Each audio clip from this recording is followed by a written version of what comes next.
François Asselineau s'est rendu à Rome sur l'invitation des dirigeants du nouveau parti politique Democrazia Sovrana i Popolare, DSP, et à l'occasion de leur congrès fondateur. Ce nouveau parti s'inspire de l'UPR puisque son objectif central est de faire sortir l'Italie de l'Union européenne, de l'euro et de l'OTAN. Comme l'UPR, DSP est un parti qui se situe résolument au-dessus du clivage droite-gauche. Son président est Francesco Toscano, journaliste connu du public italien dont les opinions politiques sont celles d'un conservateur démocrate chrétien, mais anti-européen. Son directeur général est Marco Rizzo, un ancien sénateur communiste. Au nom de l'ensemble des adhérents et sympathisants de l'UPR, François Asselineau a apporté tout son soutien à DSP et en a profité pour mettre en garde les cadres de DSP contre les pièges de l'oligarchie euro-atlantis, qui va tout faire pour entraver leur développement. Parmi les nombreuses personnalités venues au congrès fondateur de DSP était aussi présent Gianni Alemanno, ancien proche de Berlusconi, dont il fut ministre de l'Agriculture et de la Forêt de 2001 à 2006, avant de devenir maire de Rome de 2008 à 2013. Alemanno avait rejoint Giorgia Meloni. Il a rompu avec elle après sa trahison sur l'Ukraine et l'immigration. Bien qu'à la tête d'un parti souverainiste de droite, cet ancien maire de Rome a pris la parole lors du congrès fondateur de DSP, nettement plus à gauche, et ce pour envisager une possible convergence d'actions. Il a également tenu à rencontrer François Asselineau, ce qui a permis aux deux hommes de constater de façon très cordiale un parfait accord sur l'analyse de la situation et la nécessité d'un Italexit comme d'un Frexit.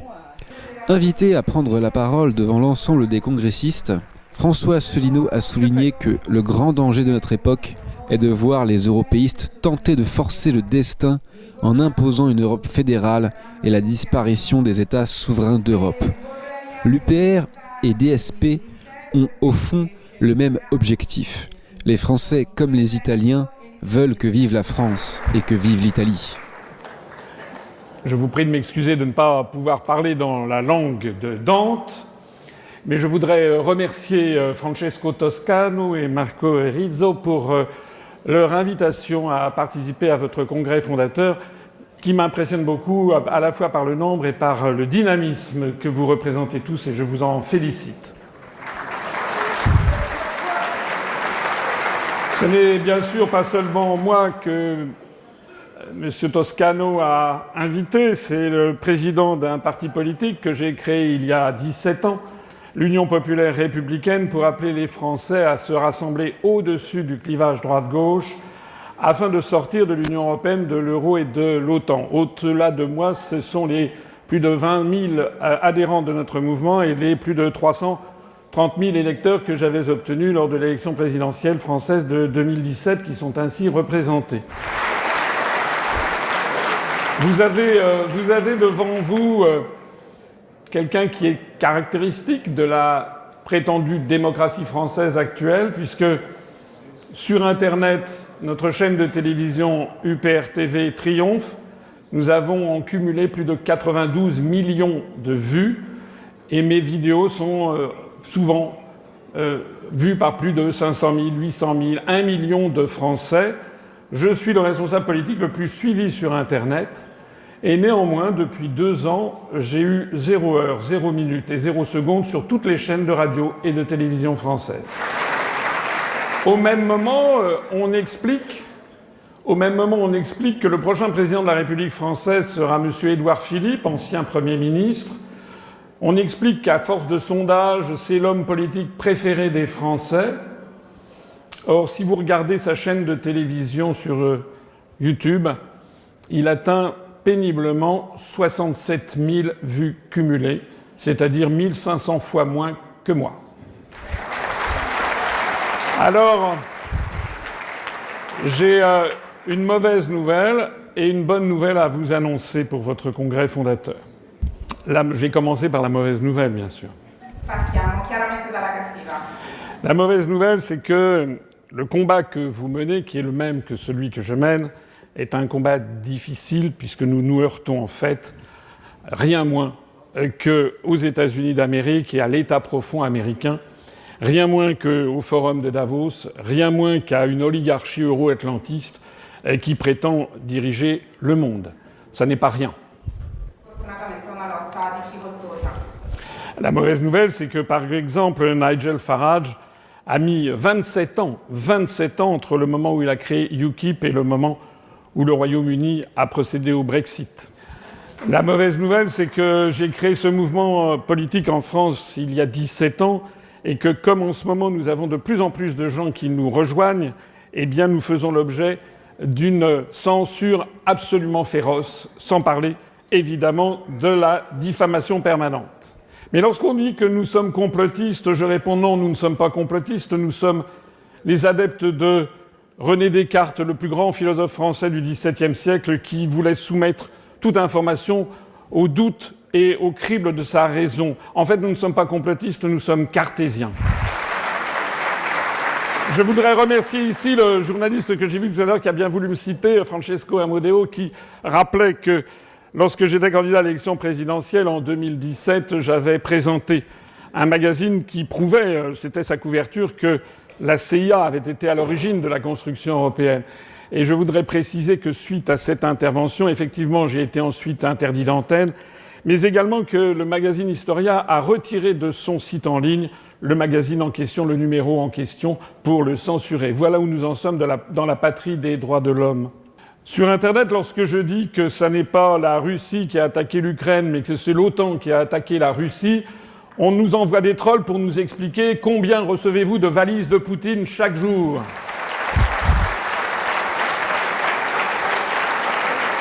Lorsque nous disons que la politique migratoire qui pose des problèmes considérables en France maintenant est en fait aux mains de l'Union européenne, c'est tout simplement interdit d'antenne. Et pourtant, il faut le savoir, que la politique officielle de l'Union européenne consiste à faire entrer désormais à peu près 4 millions de nouveaux migrants par an, dont 90% sont légaux. Et en réalité, c'est exactement ce qui se passe en France, où malgré le fait que 75% des Français trouvent qu'il y a trop d'immigration en France, eh bien on a appris que l'an dernier, nous avons atteint un nouveau record d'immigration avec 340 000 nouveaux immigrés arrivés en France, dont 90% légalement. La mauvaise nouvelle, c'est que nous avons une oligarchie qui choisit ses opposants. Et pendant que je suis totalement censuré, en revanche, les grands médias français promeuvent des prétendus opposants qui prétendument font très peur. Nous avons Madame Le Pen, Monsieur Zemmour, qui sont en fait ce que j'appelle des Mélanie 2.0. Parce qu'ils s'attaquent toujours aux conséquences sans jamais s'attaquer aux causes. Pour être désormais président de la République française, il faut cocher des cases. Il faut premièrement être évidemment pour l'Union européenne. Il faut être pour l'euro. Il faut être pour l'OTAN. Il faut être pour l'Ukraine contre la Russie. Il faut dire que Poutine a la maladie d'Alzheimer, Parkinson, 8 cancers, les pieds plats. Il faut également traiter de complotiste quiconque s'oppose à l'oligarchie euro-atlantiste. Et il faut avoir été présélectionné par quelques-uns de ces cénacles très chics, qui s'appellent par exemple la French American Foundation. Édouard Philippe, dont je parlais tout à l'heure, est un ancien de la French American Foundation, comme d'ailleurs Madame Meloni est de l'Italian American Foundation. Ou alors il faut avoir été sélectionné comme un Young Global Leader du World Economic Forum, qui a une politique très précise, c'est de sélectionner pour les diriger le monde occidental, les pays de l'Union européenne ou le Canada, les gens les plus jeunes et les moins compétents. Notre nouveau Premier ministre, M. Attal, qui est le plus jeune Premier ministre de l'histoire de France, 34 ans, est d'une incompétence folle. Il est un Young Global Leader de Davos. C'est pareil pour Mme Baerbock, la ministre des Affaires étrangères allemande. C'est pareil pour Mme Sanna Marin, 34 ans, qui a fait entrer la Finlande dans l'OTAN. C'est pareil pour toute une série de dirigeants canadiens ou français, je pense à Trudeau, Justin Trudeau. En fait, ce ne sont plus les peuples qui choisissent leurs dirigeants, ce sont une oligarchie qui choisit les dirigeants et qui les impose au peuple justement par des manipulations médiatiques. Alors tout ça, ce sont les mauvaises nouvelles, et puis maintenant, il y a aussi les bonnes nouvelles. Adesso passerei alle buone notizie dopo aver passato la rassegna relativa.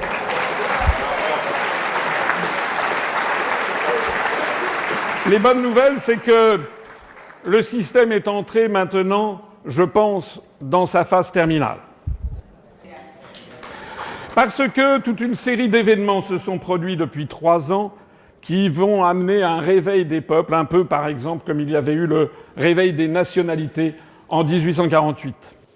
En premier, je citerai la crise du Covid qui a fait que beaucoup de Français ont découvert d'un seul coup eh bien, que l'Europe était un endroit où l'on prenait des décisions incroyables, où l'on pouvait décider de dépenser 40 ou 50 ou 60 milliards d'euros par des simples échanges de SMS, et où on pouvait forcer des populations entières à se faire injecter dans le corps un produit dont on ignore en fait la composition.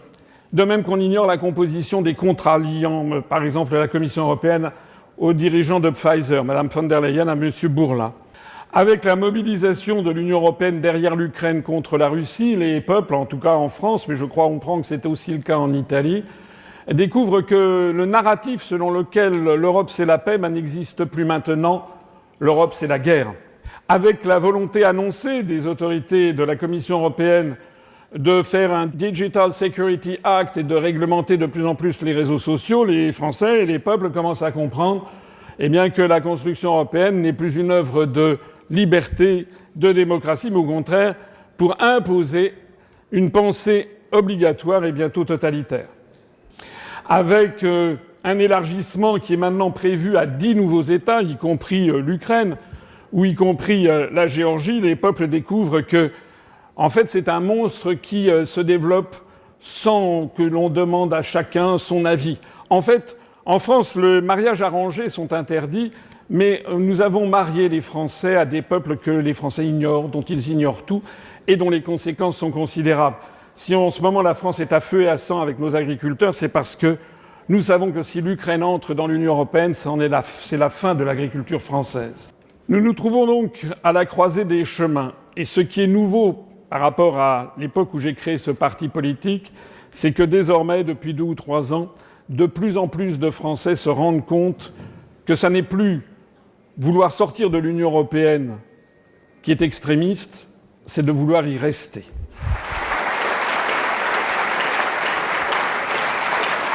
Nous avons l'exemple du Brexit qui a eu lieu. Je rappelle que le Royaume-Uni est dans une situation particulière puisqu'il n'avait pas adopté l'euro, et je rappelle que le Royaume-Uni, tout en étant sorti de l'Union européenne, est resté dans l'OTAN, et Boris Johnson a joué un rôle d'ailleurs tout à fait éminent pour poursuivre la guerre en Ukraine contre la Russie. Mais malgré cela, ne croyez pas les prophètes de malheur qui vous disent que les Britanniques se mordraient les doigts d'avoir voté en faveur du Brexit. Il y a un sondage régulièrement publié par le journal Guardian, qui était un journal anti-Brexit, et qui est effectué tous les 6 mois pour essayer de faire croire cela. En fait, quand on creuse un peu le sujet, on s'aperçoit que ce sondage est fait par un organisme qui s'appelle Opinium, dont le directeur se situe à la Harry Truman School of Government dans le Missouri, c'est-à-dire aux États-Unis. Le chômage au Royaume-Uni est moitié moindre qu'en Italie et qu'en France. L'endettement public est largement inférieur au Royaume-Uni à ce qu'il est en France et a fortiori en Italie. Le taux de croissance au Royaume-Uni est de plus en plus élevé quand on le compare au taux de croissance italien qui stagne depuis 2000 et au taux de croissance français qui est à peine supérieur. Au point même que d'ailleurs, selon des calculs économétriques faits par plusieurs organismes de prospective, le Royaume-Uni, au cours des années qui nous séparent de 2035, devrait progressivement rattraper l'Allemagne, laquelle est en pleine déconfiture depuis l'affaire de la destruction de Nord Stream. C'est le message que je voulais vous donner. L'année 2024 sera certainement une année politiquement très importante, où l'on va assister à travers tout le continent à la montée en puissance, au moment des élections européennes, des partis qui veulent remettre en cause l'existant et qui s'attaquent à la construction européenne. Bien sûr, tout va être fait pour vous cacher, pour nous cacher, pendant ces élections. Mais je dirais un peu comme Jean-Paul II, ayez confiance, n'ayez pas peur. Parce que, si je peux citer un de nos grands ministres des Affaires étrangères, le fameux Talleyrand, qui avait servi tous les régimes depuis la Révolution jusqu'à la Restauration, en passant par Napoléon, Louis XVIII, Talleyrand disait « La seule façon de dire oui, c'est oui. Toutes les autres veulent dire non. » Et je vous dirais ici comme message, restez sur votre ligne. La seule façon de rendre à l'Italie, comme à la France, sa souveraineté, c'est de dire qu'il faut sortir de l'Union européenne, de l'euro et de l'OTAN. Et toutes les autres veulent dire non.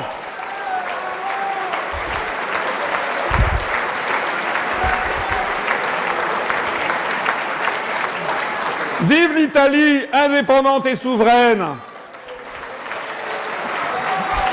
Vive la France indépendante et souveraine. Vive les peuples du monde entier indépendants et souverains dans un nouveau concert des nations dégagé de toute volonté d'hégémonie américaine ou davosienne. Merci beaucoup.